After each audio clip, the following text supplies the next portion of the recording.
নমস্কার, আমি বন্দনা। আমার কিচেনে আপনাদের সবাইকে স্বাগত জানাই। আবারও এসে হাজির হয়েছি আলু সয়াবিনের একটি রেসিপি নিয়ে। দেখে নেওয়া যাক আজকের এই রেসিপিটি।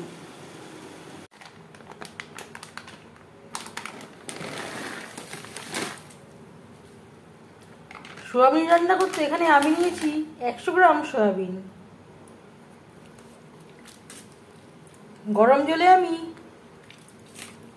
5 মিনিট ডুবিয়ে রাখবো।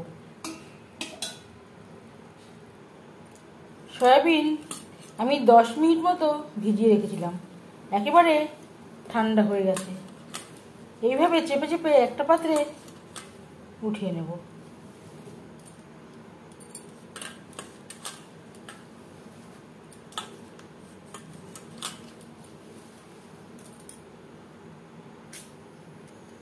সয়াবিন রান্না করার জন্য এখানে নিয়েছি আমি 2টো আলু। খোসা ছাড়িয়ে টুকরো করে কেটে নিয়েছি আর পরিষ্কার করে ধুয়ে নিয়েছি।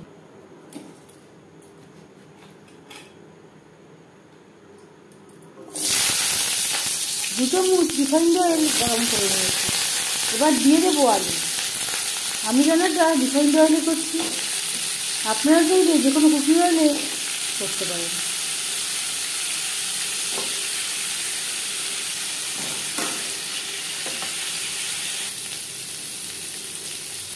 তিন 4 মিনিট নাড়াচাড়া করে নেওয়ার পর দিয়ে দেবো হলুদের গুঁড়ো,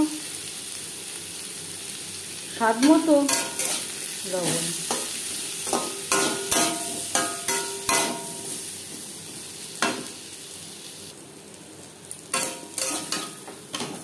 লবণ হলুদ দিয়ে আলু 5-6 মিনিট ভেজে নেওয়ার পর একটা পাত্রে উঠিয়ে নেব।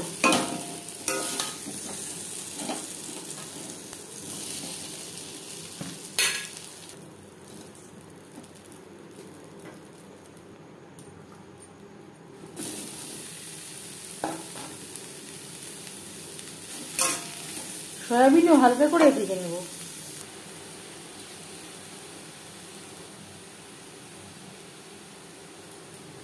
লবণ হলুদ দিয়ে সয়াবিন ভেজে নেব।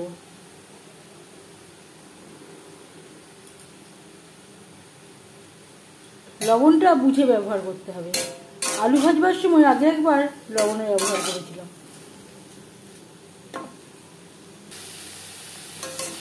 তিন 4 মিনিট সয়াবিন ভেজে নেওয়ার পর একটা পাত্রে উঠিয়ে নেব।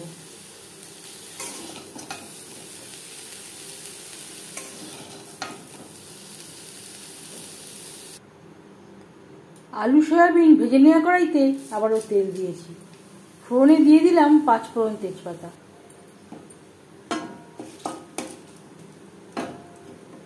পনেরো 20 সেকেন্ড 5 ফোড়ন তেজপাতা ভেজে নেওয়ার পর দিয়ে দেব পেঁয়াজ রসুন ও টমেটোর পেস্ট।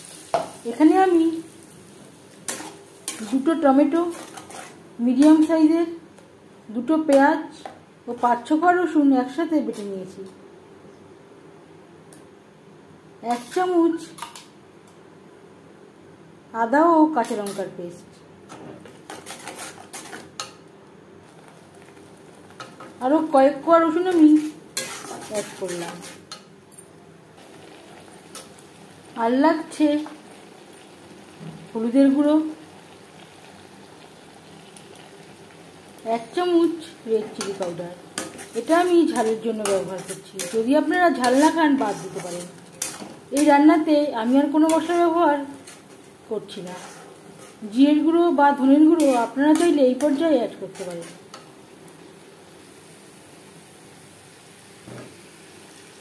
মশলা ধোয়া জল, যাতে পুরো মশলাটাই অ্যাড করতে পারি। 2-3 মিনিট মশলা কষিয়ে নেওয়ার পর দিয়ে দেব ভেজে রাখা আলু ও সয়াবিন।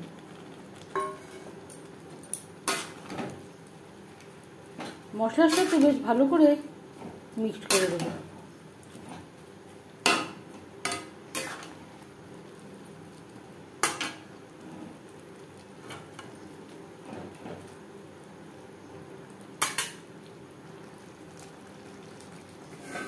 2-3 মিনিট রান্না করে নেওয়ার পর গ্যাসের ফ্লেমটাকে লোতে করে দেব।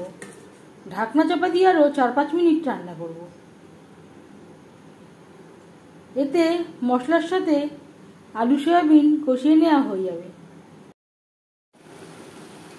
আরও 5-6 মিনিট রান্না করে নেওয়ার পর দিয়ে দেবো জল। এর মাঝে আমি 1-2 বার নাড়াচাড়া করে দিয়েছি।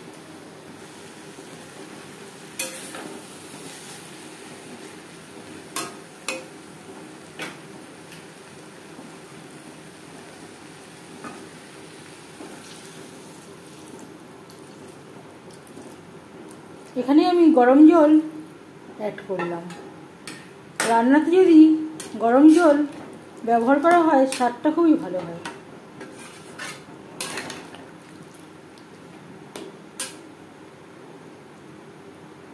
আলু সেদ্ধ হওয়া পর্যন্ত অপেক্ষা করব। কতটা জল অ্যাড করবেন সেটা সম্পূর্ণ নির্ভর করছে আপনার উপর।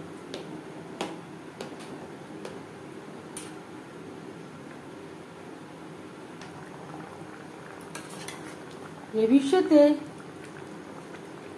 আলু বেশ ভালো করে সুসিদ্ধ হয়ে গেছে। এবার যাচ্ছি ফাইনাল স্টেপে। দিয়ে দেবো 1/2 চামচ গরম মশলা পাউডার।